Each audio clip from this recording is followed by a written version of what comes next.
The night started like any other, quiet, ordinary, almost boring. I was halfway through reheating leftover pasta when she walked into the kitchen with that look. You know, the kind of look that tells you something's about to happen, and you're not going to like it. Laurel leaned against the counter, her phone in one hand, her lipstick perfectly fresh, like she had just finished rehearsing for some role I didn't know she was playing. Then she said it. "I'm going on a date. Try not to be too jealous." No build-up, no explanation. Just those words, thrown out like a grenade. I almost dropped the fork I was holding. I wanted to ask what the hell does that mean? But all that came out was this pathetic laugh. You know, that kind of weak laugh people use to hide the fact that they're breaking apart inside. I couldn't even look her in the eye. I just stared at the steam rising from the pasta like it held all the answers. "Did you hear me?" she asked, tilting her head, her voice way too calm. And that's when something inside me twisted. I was tired of feeling invisible, tired of pretending everything was fine. "Go," I said. "Seriously, go. Maybe someone else can put up with your constant sarcasm better than I can." Her smirk vanished. For a second, I thought I'd gone too far. She didn't say anything. She just grabbed her purse and keys, her heels clicking against the floor like a countdown, and walked out the door. I sat there, staring at the empty kitchen, my hands shaking. My chest felt tight, but not from jealousy. It was something worse, curiosity mixed with anger. What if she really meant it? What if there is someone else? That's when I decided I wasn't going to just sit and wait for answers.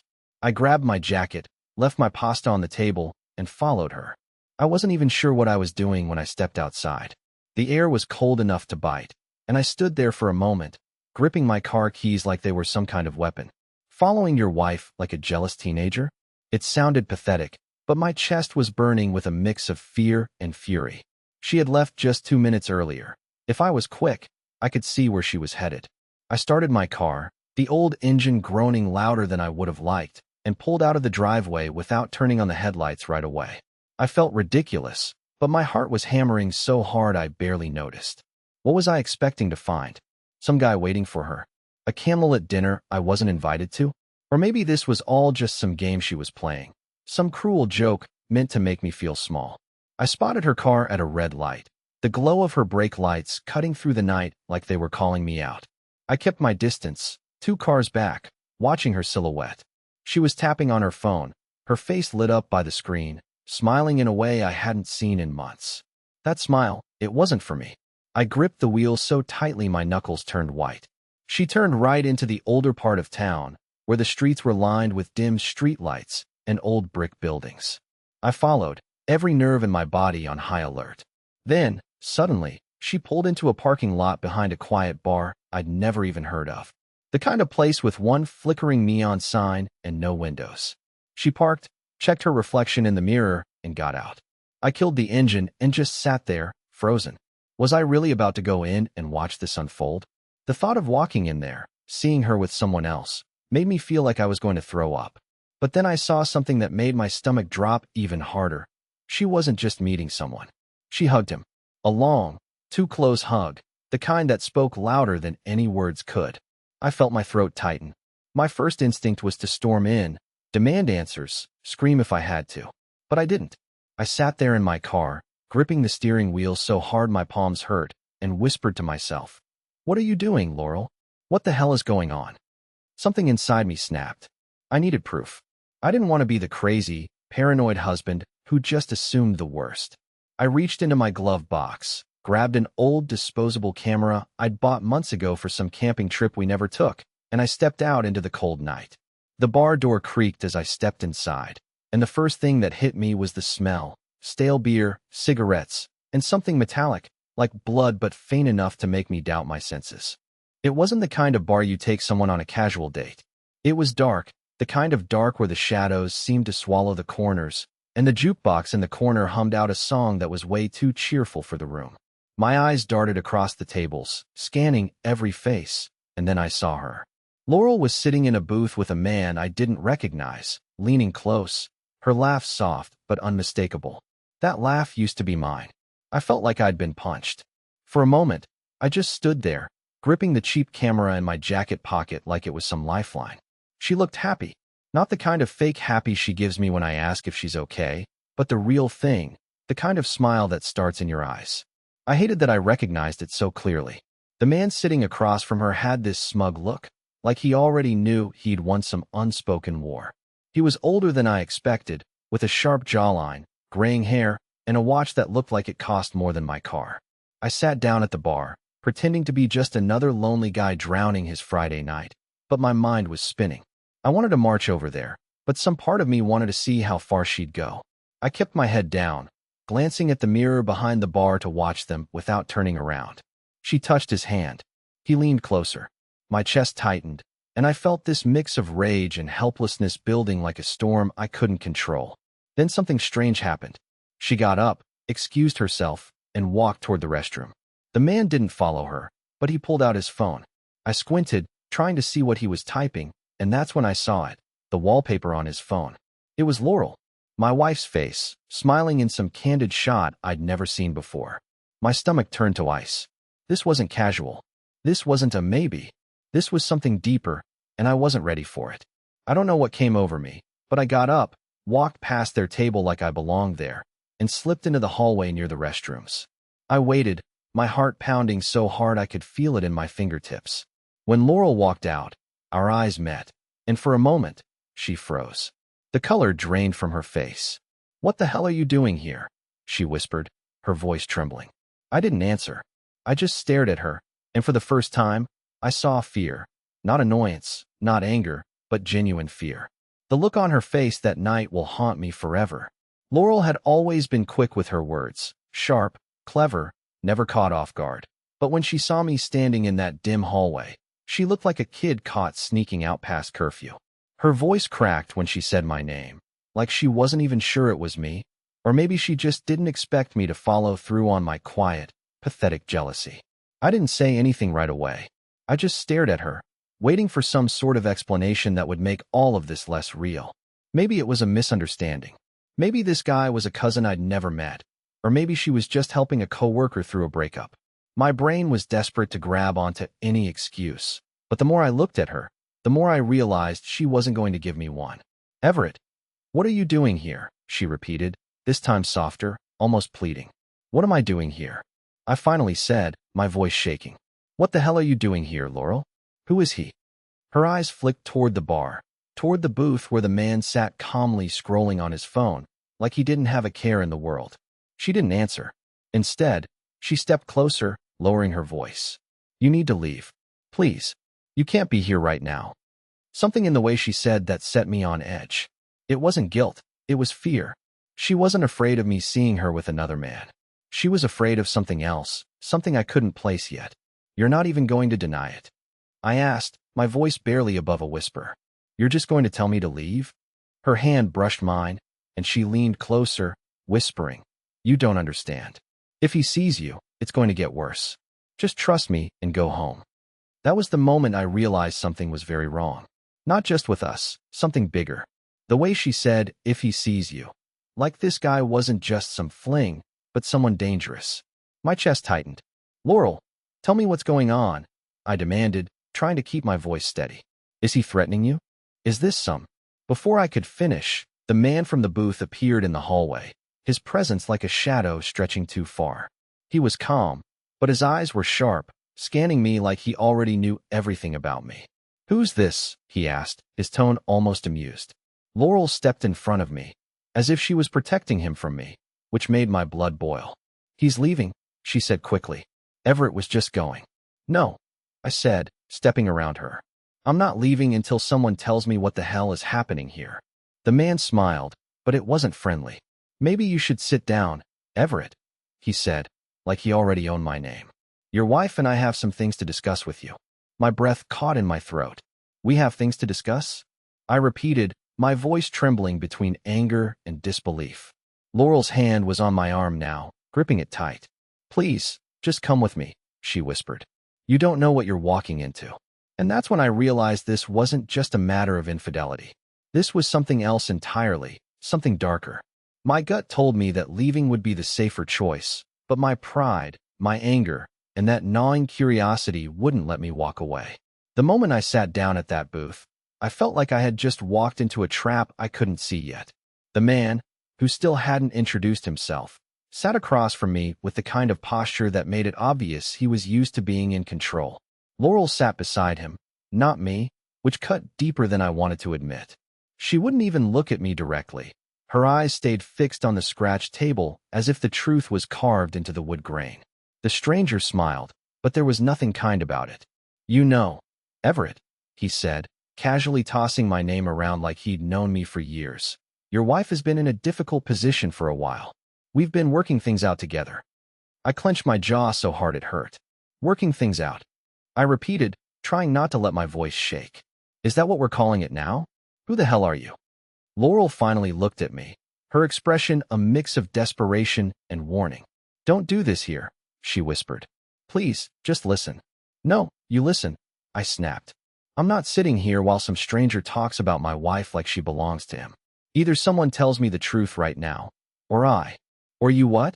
The man interrupted smoothly, leaning forward just enough that I noticed the faint scar running along his jawline.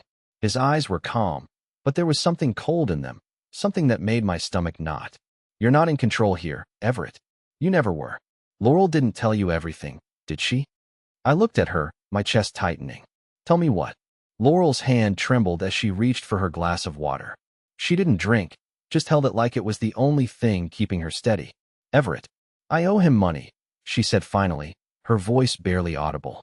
The words didn't register at first. "Money? What money? We're not in debt. We pay our bills. What are you talking about?" She closed her eyes like she was bracing for a storm. "It's not about bills. It's personal. I borrowed from him," and now her voice cracked. "Now he won't let me go unless I pay him back." The man smirked. "Not exactly true, Laurel. I'm not a bank. I'm a man who appreciates loyalty. And unfortunately for you, Everett, your wife hasn't been entirely loyal to you, or to me." That's when it hit me. This wasn't just about money. This wasn't some harmless flirtation or a misunderstanding. This man had something on her, something she was too afraid to tell me. I felt like my entire marriage was unraveling right there, one word at a time. "What the hell have you gotten yourself into?" I demanded, my voice trembling more from fear than anger. Laurel's lips quivered, but she didn't answer. The man leaned back, watching me with a predator's patience. "Why don't you let her explain? Or, better yet, why don't you come by tomorrow night? Alone. We can have a proper conversation about what's really going on." The way he said it sent a chill down my spine. It wasn't a suggestion, it was an order disguised as a choice. Laurel's hand brushed mine under the table, her fingers ice cold. "Please, Everett," she whispered, her eyes wide with something close to terror. "Just go home. Don't make this worse." But I couldn't leave it there. I wasn't going to just walk away while some stranger claimed pieces of my wife's life I didn't even know existed. Something inside me snapped. I stood up, my voice low but firm. "You've got one day to tell me the truth, Laurel. After that, I'm finding it myself." And with that, I walked out of the bar, but my mind was burning with questions I wasn't ready to hear the answers to. When I left that bar, my mind wasn't just spinning. It felt like it was imploding.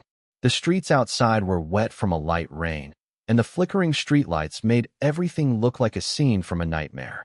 I sat in my car for a few minutes, gripping the steering wheel so hard my hands hurt, replaying every word, every look between Laurel and that man. It was like I'd just discovered I'd been living in someone else's story, one where I wasn't the hero, not even a side character, just the fool who didn't see the warning signs. I didn't go home. I couldn't. Instead, I started driving with no plan, just this relentless need to know. My phone buzzed with 3 texts from Laurel, all saying the same thing: "Go home. We'll talk later." I ignored them. If she wasn't going to give me the truth, I was going to dig it out myself. The first thing I did was call my buddy Mason, the only person I trusted to keep a secret. He's one of those guys who knows a guy for everything, shady but reliable. When I told him what happened, he didn't laugh or tell me I was overreacting. He just sighed and said, "Send me the guy's license plate if you have it." Lucky for me, I'd snapped a quick picture of the stranger's car in the parking lot, almost without thinking. Mason got back to me an hour later with a name that made my stomach twist: Graham Riker. A name I'd never heard, but apparently everyone else had.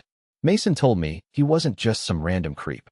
He ran businesses around town, unofficial ones. Debt collections, favors, the kind of stuff that didn't show up in polite conversations. The kind of guy who didn't just loan money, he owned you once you borrowed. The realization hit me like a brick to the chest. Laurel had gotten tangled up with someone dangerous. But why? She didn't gamble. She didn't have some secret shopping addiction, and we weren't broke. What could she possibly need from someone like him? I parked outside our house and just sat there for a long time, watching the lights in the windows. She was home. Her car was there. Part of me wanted to just walk in, demand every answer, and get this nightmare over with. But something told me if I pushed too hard tonight, she'd shut down. So I waited. I scrolled through her social media, her tagged photos, anything that could give me a clue, but all I found were smiling snapshots of a life that now felt like a lie. Eventually, I went inside. She was in the living room, sitting stiffly on the couch like she'd been rehearsing what to say. "We need to talk," she said, but her voice cracked halfway through. "Then talk," I replied, leaning against the doorway. "Tell me why I just found out my wife owes money to some guy who looks at me like he already knows how this story ends." Her eyes filled with tears, but she didn't cry. "It's not what you think," she said, which was the worst possible thing she could have said. "I didn't borrow money from me. I borrowed it from my brother." I blinked, stunned. "Evan, what the hell does he have to do with this?" Laurel's face went pale. "He got involved with people he shouldn't have. Graham paid them off to keep him safe. But now Graham says I'm the one who owes him." I stared at her, the words sinking in like poison. "You hid this from me? For how long?" She didn't answer. And in that silence, I knew this was only the surface of something much, much worse. I didn't sleep that night. I lay on the couch, staring at the ceiling while Laurel stayed in our bedroom with the door locked. Every few minutes I thought about knocking, demanding more answers, but I knew I wouldn't get the truth in pieces. I needed to understand everything, from start to finish, and I knew she wasn't going to tell me the whole story unless I forced it out into the open. By morning, I made up my mind. I was going to talk to Evan myself. Evan has always been the screw-up of the family, but I never thought he'd drag us into something this dangerous. When I showed up at his apartment, he looked like he hadn't slept in weeks. His hands shook as he tried to light a cigarette, and when I mentioned Graham Riker's name, he went pale like I'd just threatened to bury him alive. "Everett, you don't want to mess with him," he said immediately, shaking his head. "I swear, I didn't mean for Laurel to get involved. She was just trying to help me. If you push this guy, he won't just come after me. He'll come after all of us." I slammed my hand on the table. "You let my wife get into debt with a guy like that, and now you're telling me to back off? Are you out of your mind? What the hell did you owe him for?" Evan rubbed his face like he was trying to erase himself. "It's not just money. I owe him favors, stupid things I agreed to when I didn't know who I was dealing with. I was supposed to run a few errands for him, pick up some packages. I thought it was just shady work, nothing serious. But then I saw what was really in one of those packages, and I panicked. I ditched the job. Graham doesn't like being ditched." The weight of his words hit me like a ton of bricks. This wasn't just about a few unpaid loans. Graham wasn't a loan shark. He was something darker, the kind of man who made problems disappear, but at a price. I felt a cold pit open in my stomach. Laurel hadn't just borrowed money. She'd walked into the kind of world you don't walk out of easily. When I got home, Laurel was waiting in the kitchen, her eyes swollen from crying. "I know where you went," she said quietly. "I know you talked to Evan."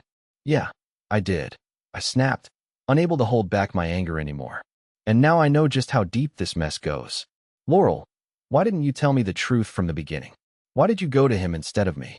She shook her head, her voice trembling. "Because you wouldn't understand, Everett. You've always been the safe one.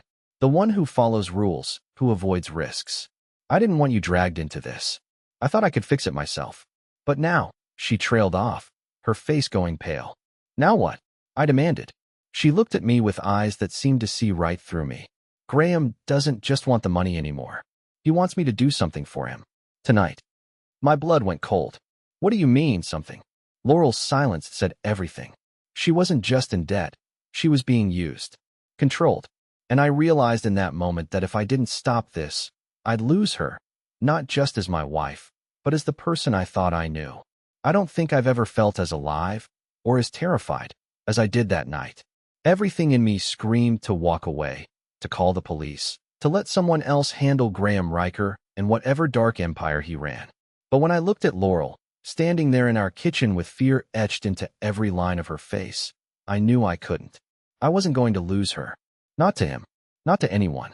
"Tell me where I need to be," I said, my voice steadier than I felt. Laurel hesitated. Everett, you don't understand what you're getting into. He's not the kind of man you can just talk down. If you show up, then I'll make sure I leave with you. I interrupted. Whatever this is, whatever deal you've made, it ends tonight. I don't care what it takes. She stared at me for a long moment, and then something shifted in her eyes. Maybe she saw a side of me she thought didn't exist, the part that wasn't just the quiet husband who stayed in his lane. There's a warehouse, she said finally, her voice barely above a whisper. Old shipping yard on the east side. Midnight. I don't know how I got the courage, but I called Mason again and asked for a favor. I need you, I said simply. Mason didn't ask questions, he never does.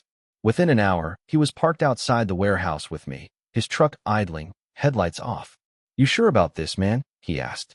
Not even a little, I admitted. The warehouse was dimly lit inside, the air thick with dust and oil. Graham was there, leaning against the table like he'd been expecting me. Everett, he said with that same smirk, you've got guts. I'll give you that. But guts won't save you. Laurel was standing nearby, looking like she hadn't taken a full breath in hours. I walked straight up to Graham, my heart pounding, and placed a thick envelope on the table. Every penny she owes. Cash. It's over. He glanced at the envelope, then at me. And if I say it's not enough, then you'll regret it, I said, my voice low. Because you don't just mess with a man's wife and expect to keep breathing easy. You take the money, and you leave her alone. Forever. For a long moment, the only sound was the hum of the overhead lights. Then, surprisingly, Graham chuckled. You're a stubborn one. I like that. Fine. That's cleared. But don't let me see either of you again. I didn't wait for him to change his mind. I grabbed Laurel's hand, and together we walked out of that warehouse like the place was on fire behind us. When we got home, neither of us spoke for a long time. Finally, Laurel broke the silence. I'm so sorry, Everett. I thought I could protect you by keeping it all from you. I was wrong. I took her hand, feeling the weight of everything that had happened, but also something new, something stronger. No more secrets, I said. From now on, we face everything together, no matter how ugly it gets. She nodded, tears streaming down her face. Together, she whispered. For the first time in months, I felt like we were on the same side again. Whatever Graham Riker thought he had over us was gone. We were free. And as we sat there in the quiet of our home, holding each other like we might lose everything if we let go, I realized something. Sometimes, the only way to win is to stand up, even when you're shaking, even when the odds are against you. And for the first time in a long time, I believed we might actually make it.